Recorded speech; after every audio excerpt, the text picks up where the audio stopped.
It's crazy. Is Jake Paul gonna financially save us in our sport? Is that am I I'm hearing this guy Jake Paul is actually helping us out?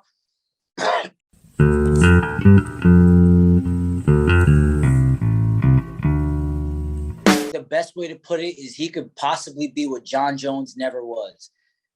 You know what I'm saying? Like that guy, John Jones, man, he could have been the Anderson Silva, George St. Pierre, and Conor McGregor of it all at the same time, man. But, he messed up. He, took himself out of the game multiple times. A guy like Adesanya, man, he's actually got a head on his shoulders. He's not going to go around hitting pregnant ladies, you know what I'm saying, running away. So he seems like, he could be that guy to really take mixed martial arts to that next level of stardom, especially in Africa.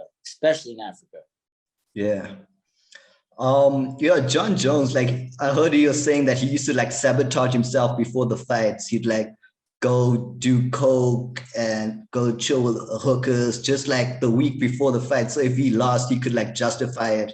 That's crazy. Like I haven't heard anyone say something like that ever. Doesn't that sound almost like psychotic? I don't know, man. Like, but my whole thing is this. It's like, but then you got to look at the times he tested positive, and it's like, well, then, like, what'd you do that for, too, man? I don't know, man. It's a weird guy, man, and I almost can't even really put him on my pound for pound list because, look, man, when you start popping for all kinds of performance enhancing drugs like that, man. Now you got to start looking back. You got to start looking at, all right, you just got caught this one time. What about all those other times? You know what I'm saying? So, yeah, I don't know about a guy like John Jones, man. Is he a great fighter? Yeah, but I would much rather want to be more like Adesanya than I would John Jones, 100%. Yeah. Do you think Jones is dodging Ngannou? Nah, I think he wants to get paid. I got to be honest, man. I think a lot of these fighters are starting to get a little more intelligent with, the financials of the sport, maybe not exactly the details, of percentages fighters make, how much fighters make a year, the average income pay, stuff like that. But they're intelligent enough to know that they ain't getting paid enough. You know what I'm saying? Which is at least a good way to start. So, look, man, you get a fight between John Jones and Francis Ngannou. There's no way either of those guys should be making anything less than $10 million each. You got John Jones who, look, for whatever I said about him, is my opinion, but look, for all intents and purposes, the guy is a marketing machine and one of the greatest, in that ring skillfully, and is also one of the most well-known fighters in the world.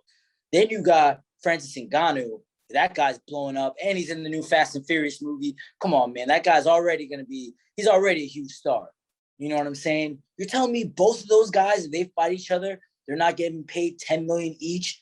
I don't think that's right. I think John Jones is 100% right to sit out on this one, man. And I'll give John Jones a whole bunch of crap, but not on that front, Do you think they're going to make something happen between them? I don't know, man. It's tough because we're in a weird spot right now. And you start to see a lot of these fighters are smartening up about pay. Even Francis Ngannou, it was like, I'll fight in September. You know what I'm saying? And I want this and that. And all of a sudden, UFC makes an interim belt.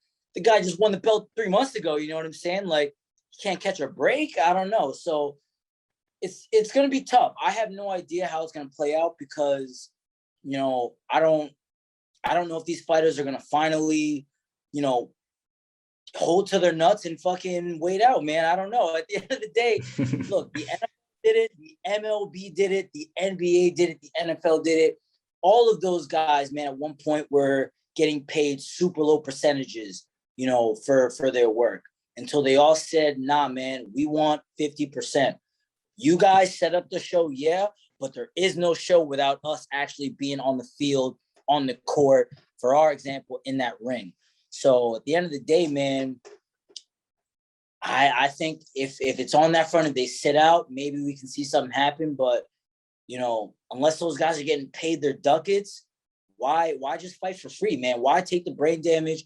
Why take the body damage, for pennies, especially when you deserve that much more? Yeah. Like you see like YouTubers like Jake Paul and they're making millions per fight. And then you see, I heard like Usman was actually offered a chance to fight Jake Paul, but he said he's not interested in that. But he would make a hell of a lot of more money than he was in the UFC. And Jake Paul, as much as he's been, people hate him and stuff, he actually like brought it up. Why is UFC fighters not getting as paid as much as he is? Look, man, it's crazy. Is Jake Paul gonna financially save us in our sport? Is that am I what I'm hearing? This guy Jake Paul is actually helping us out. It's crazy, man. But look, at the end of the day, I don't even think he's doing it for the right reasons. I'm gonna be honest. I don't think he's trying to be on some sort of, kind crusade or whatever, and like save or whatever. The guy's just trying to make sure Dana White don't say nothing about him, because if Dana White talks guy and then he says, well, look, you don't pay your fighters 50%, then what? What are the fighters gonna say? Well, Jake Paul's wrong? Nah, Jake Paul's right. Dana White gonna say he's wrong? Nah, he's actually right. Like, and there's facts to back that up. So at the end of the day, I don't think he's doing it for the right reasons, but hey, man, if it helps, it helps. I'll take it. You know what I mean? He's probably the most successful person to talk about fighter pay as is.